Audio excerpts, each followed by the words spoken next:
bienvenue dans ce nouvel épisode de Arithmantique. Aujourd'hui, je voudrais vous parler des fractales, vous savez, ces formes à la fois étranges et fascinantes, popularisées par Benoît Mandelbrot dans les années 70. Dans les années 70 ? Mais alors il n'y a pas de rapport avec l'Antiquité ? Ah, ça fait longtemps. Quoi ? J'ai raison, non ? Donc apparemment, tu n'es pas au courant que les premières fractales connues sont l'œuvre d'Apollonios de Perga. De qui ? Ne bouge pas, je vais t'expliquer.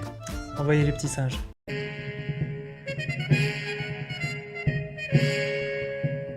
Tout commence par un problème de géométrie comme les Grecs les appréciaient. Si on se donne 3 cercles, comment construire un cercle qui soit tangent à ces 3 premiers cercles ? Là, ça paraît simple sur le schéma parce que je vous donne la solution immédiatement, mais en réalité c'est loin d'être évident de résoudre un tel problème. La première résolution de ce problème est attribuée à Apollonios de Perga.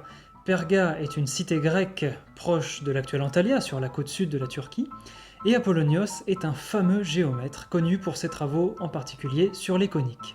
Mais, comme pour bon nombre d'auteurs antiques, une partie de ses œuvres a été perdue.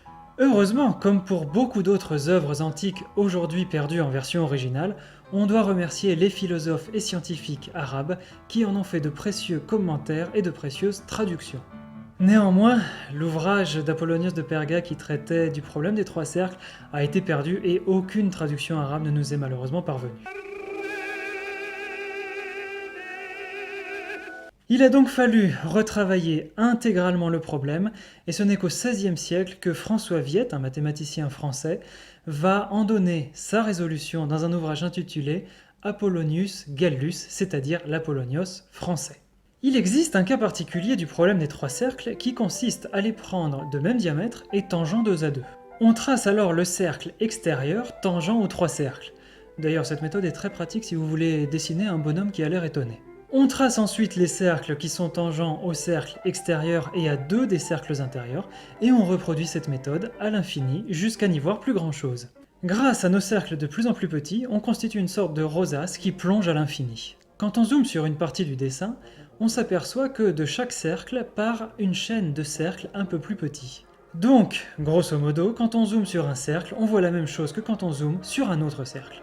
Plus on zoome, plus on retombe sur la même chose, c'est ce qui fait en particulier la beauté des formes que l'on appelle aujourd'hui des fractales. Alors naturellement, Apollonios n'avait jamais songé à appeler ce type de construction des fractales. C'est avec nos yeux modernes que nous les appelons ainsi en référence à des travaux menés au début du XXe siècle.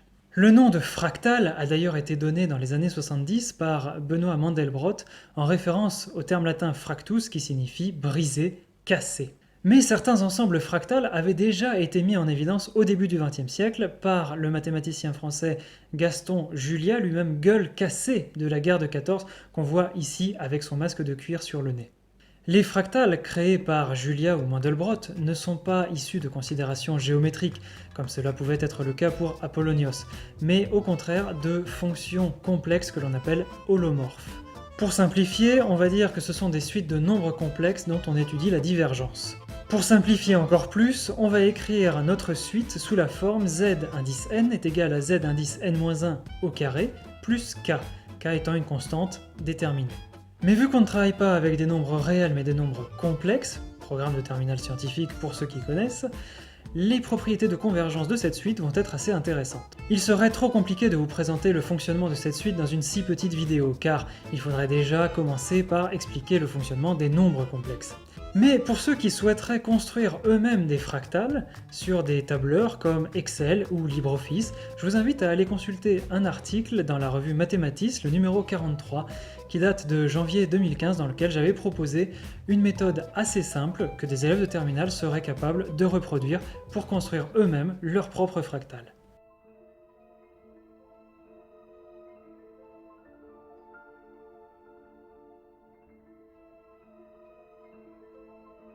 Les mathématiques sont belles, vous le voyez, et permettent de construire un univers poétique extraordinaire, au point que certains artistes s'inspirent directement des mathématiques, et en particulier des fractales, pour construire leurs propres œuvres. Très rapidement, je vous présente la fractale de Mandelbrot, dont la forme caractéristique a été utilisée par exemple dans le générique d'ouverture de Casino Royale, le James Bond sorti en 2006.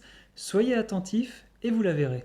Et vous comprenez bien vite qu'en zoomant sur la tête, si je puis dire, de cette fractale, vous retombez sur une forme qui se répète à l'infini, qui plonge en elle-même. C'est une mise en abîme.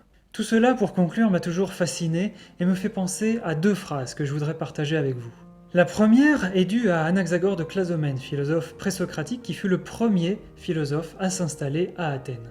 En toute chose se trouve renfermée une partie de chacune des choses. La seconde phrase, beaucoup plus connue, est due à Montaigne qui écrivait que chacun porte en soi la forme entière de l'humaine condition.